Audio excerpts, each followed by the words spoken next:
The Nadiad education society સંચાલિત C B Patel arts college નડિયાદમાં 61મો વાર્ષિકોત્સવ અને ઇનામ વિતરણ સમારોહ યોજાયો।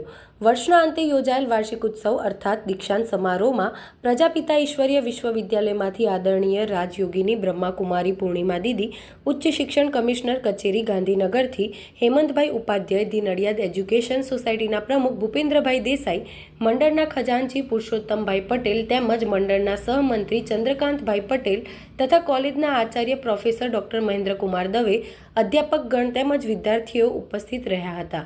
મહેન્દ્રકુમાર દવેને શ્રેષ્ઠ સંશોધક અને શ્રેષ્ઠ અધ્યાપક તરીકે, શ્રેષ્ઠ પ્રોફેસર તરીકે સન્માનિત કરવામાં આવ્યા હતા। કોલેજની વિશિષ્ટ કામગીરી બદલ સર્વશ્રેષ્ઠ કર્મવીર અધ્યાપક તરીકે ડોક્ટર કલ્પનાબેન ભટ્ટને સન્માનિત કરવામાં આવ્યા હતા। વર્ષ દરમિયાન આયોજિત વિવિધ સ્પર્ધાઓમાં વિજયી વિદ્યાર્થીઓ, વાર્ષિક પરીક્ષામાં સર્વશ્રેષ્ઠ ગુણાંક પ્રાપ્ત કરનાર દરેક વિષયના ટોપર્સ વિદ્યાર્થીઓ, એનસીસી અને એનએસએસ સ્પોર્ટ્સ તેમજ સાંસ્કૃતિક પ્રવૃત્તિના સર્વશ્રેષ્ઠ વિદ્યાર્થીઓને ઇનામ, એવોર્ડ, મેડલ આપી સન્માનિત કરવામાં આવ્યા હતા। જય મહારાજ, જય Shri Krishna. C B Patel Nadiad education society સંચાલિત સીબી પટેલ આર્ટ્સ કોલેજમાં આજ રોજ તારીખ 22 માર્ચ 2025 શનિવારના રોજ 61મો વાર્ષિકોત્સવ ઉજવવામાં આવી રહ્યો છે, એન્યુઅલ ડે। તેમાં દીક્ષાંત સમારોહ તેમજ અને દીક્ષાંત સમારોહની સાથે સાથે વિશાળ વિદ્યાર્થીઓની હાજરીમાં આજે ખૂબ જ આનંદની લાગણી અનુભવી અને તેઓની હાજરી જોઈને જ આશ્ચર્ય થઈ ગયું અમને કે આટલા બધા વિદ્યાર્થીઓ આ દિવસે હાજર હોય છે એમ।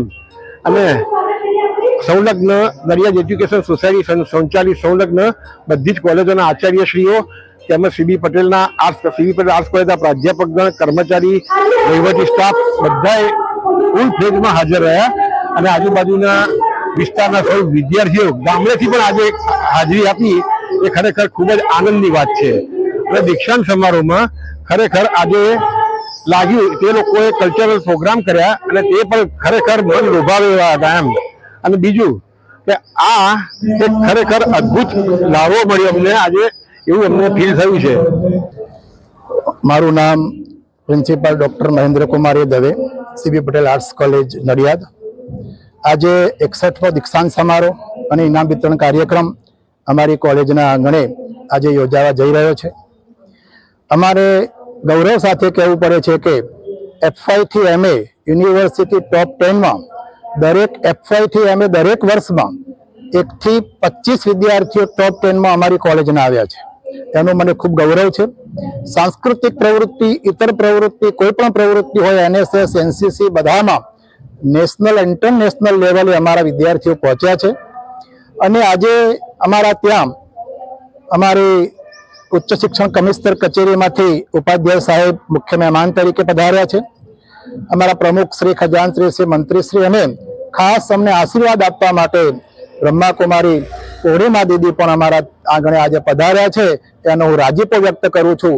અમારી કોલેજ આગવી કોલેજ બનવા જઈ રહી છે, અમારું સ્વપ્ન છે કે અમારી કોલેજ આગવી કોલેજ બને, એના માટે અમારો આખો સ્ટાફ સવારે 7:30 વાગે આવે છે અને સાંજે કેટલા વાગે ઘેર જવું એ નક્કી હોતું નથી, એકજૂટ થઈને કામ કરી રહ્યા છે। ગાર્ડનનું હોય, સસ્તાનું હોય, કોઈ પણ કાર્ય હોય, સમગ્ર સ્ટાફ એક જ સૂચનાથી ઊભો રહી જાય છે અને એ કામ પરિપૂર્ણ કર્યા પછી જ એને છોડે છે। આવો સ્ટાફ છે જેને કારણે કોલેજ ઉત્તરોત્તર વિકાસ કરવાનું અમારું ધ્યેય છે, એ 100% સફળ થવાનું છે। આજનો વિદ્યાર્થી એ માતૃપિતૃ તરફ વિમુખ થઈ રહ્યો છે, એટલે અમે માતૃપિતૃ પૂજન પણ યોજીએ છીએ। આજનો વિદ્યાર્થી એ ખૂબ ટેન્શન અનુભવી રહ્યો છે, મોબાઈલમાં ગરકાવ થઈ રહ્યો છે, એટલે આજનો વિદ્યાર્થી થોડોક પાછો પડી રહ્યો છે, એ ન પડે તે માટે આજના વિદ્યાર્થીએ પુસ્તકને મિત્ર બનાવવાનું એક ઉત્તમ માધ્યમ છે, એ એને અપનાવશે તો આજે પણ વિદ્યાર્થીઓ, આપણી જ કોલેજના વિદ્યાર્થીઓ જે વડાપ્રધાન સુધી પહોંચ્યા છે, જે લોકો આઈએએસ કે આઈપીએસ સુધી પહોંચ્યા છે, એ લોકો, એ વિદ્યાર્થીઓ પણ એમાં સ્થાન પામશે।